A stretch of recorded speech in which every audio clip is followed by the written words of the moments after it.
మాట్లాడితే సంస్కృతాన్ని తిడతారు, హిందీని మీరు రుద్దుతున్నారు, సౌత్లో దక్షిణాదిని అంటారు, తమిళ్ హిందీ రాకూడదు అంటుంటే నాకు అనిపించింది మనసులో ఒకటే, అప్పుడు తమిళ సినిమాల్ని హిందీలోకి డబ్ చేయకండి, అదే న్యాయం.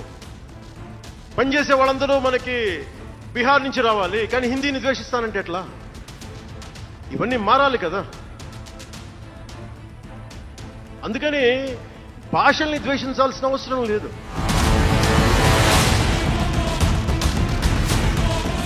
ये पवन कल्याण हैं, आंध्र प्रदेश के उप मुख्यमंत्री हैं, जनसेना पार्टी के प्रमुख हैं, तेलुगु सिनेमा के सुपरस्टार माने जाते हैं।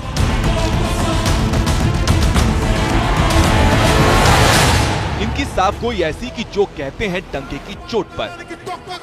पवन कल्याण का ताजा बयान तमिलनाडु में सुलग रही हिंदी विरोध की राजनीति पर है। जब सीएम स्टालिन हिंदी विरोध के नाम पर दक्षिणी राज्यों का क्लब बनाने में लगे हैं, तब पवन कल्याण ने एक सवाल से स्टालिन को आईना दिखा दिया है। पूछा है, तमिलनाडु के नेता एक तरफ हिंदी का विरोध करते हैं, दूसरी तरफ तमिल फिल्मों को हिंदी में डब कराकर पैसे कमाते हैं, ऐसा क्यों? ये पाखंड नहीं तो क्या है?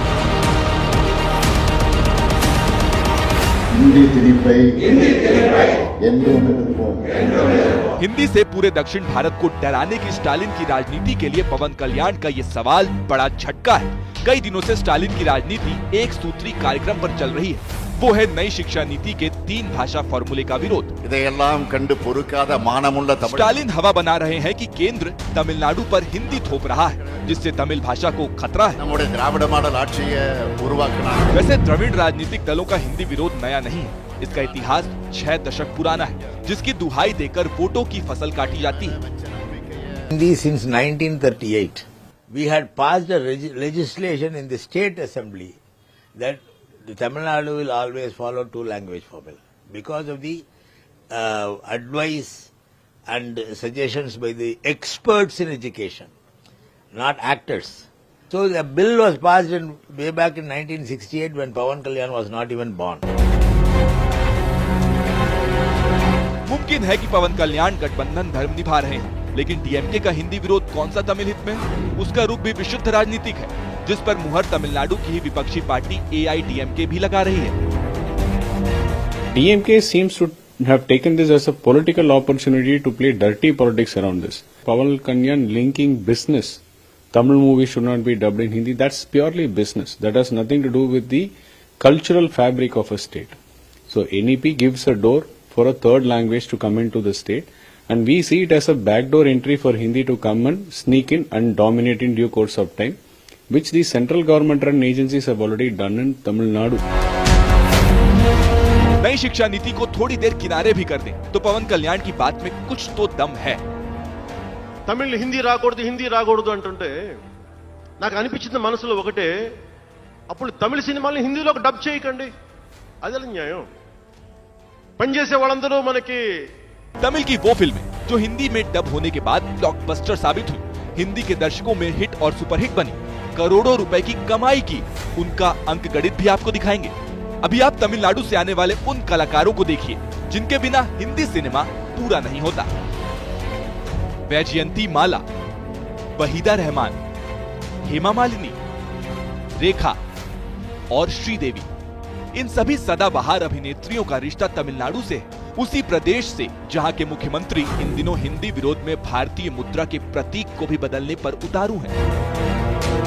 लेकिन वो भूल जाते हैं कि तमिल फिल्मों के सुपरस्टार रजनीकांत, कमल हासन, सूर्या, विजय, अजीत कुमार, धनुष, विक्रम, विजय सेतुपति, कार्ति और विजय कुमार की अदाकारी हिंदी फिल्मों के दर्शकों में भी उतनी ही लोकप्रिय है जितनी कि तमिलनाडु में। तभी तो मूल रूप से तमिल फिल्म इंडियन जब हिंदी में डब होती है तो ब्लॉकबस्टर बन जाती है। 1996 में हिंदी भाषा में डब इस फिल्म ने 15 करोड़ रुपए से ज्यादा की कमाई की थी। इसी तरह से 2010 में तमिल से हिंदी में डब एंथिरन भी ब्लॉकबस्टर साबित हुई और 32 करोड़ रुपए से ज्यादा की कमाई की। जबकि 2018 में तमिल से हिंदी में डब फिल्म 2.0 ने सारे कीर्तिमान तोड़ डाले और 240 करोड़ रुपए से ज्यादा की कमाई की। बॉक्स ऑफिस पर यह फिल्म सुपरहिट मानी गई।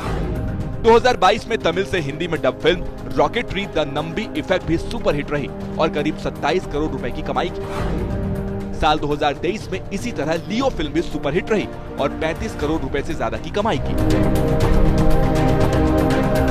तमिल फिल्में हिंदी में डब हों, उनसे करोड़ों रुपए की कमाई करें, इस पर किसी को ऐतराज भी नहीं। यही वजह है कि पवन कल्याण तमिलनाडु के नेताओं को कटघरे में खड़े कर रहे हैं, जिनका बीजेपी समर्थन कर रही है।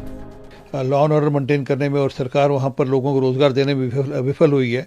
इसलिए लोगों का ध्यान बांटने के लिए कभी करेंसी के ऊपर बात करते हैं, करेंसी से जो मार्क है उसको हटाने की बात करते हैं, कभी डिलिमिटेशन की बात करते हैं और कभी भाषा की बात करते हैं। तमिलनाडु की सरकार में कांग्रेस भी साझेदार है, ऐसे में वो भी संभल कर ही सही, लेकिन डीएमके के सुर में सुर मिला रही है।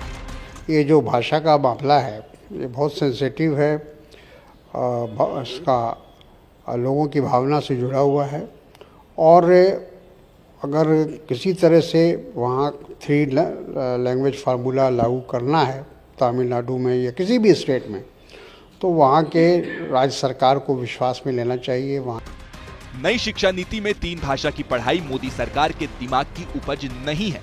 ये फॉर्मूला पहले ही कांग्रेस सरकारों से ही विरासत में मिला है। आरोप लग रहे हैं डीएमके सिर्फ चुनावी फायदे के लिए इसे तमिल बनाम हिंदी और दक्षिण भारत बनाम उत्तर भारत का रंग दे रही है।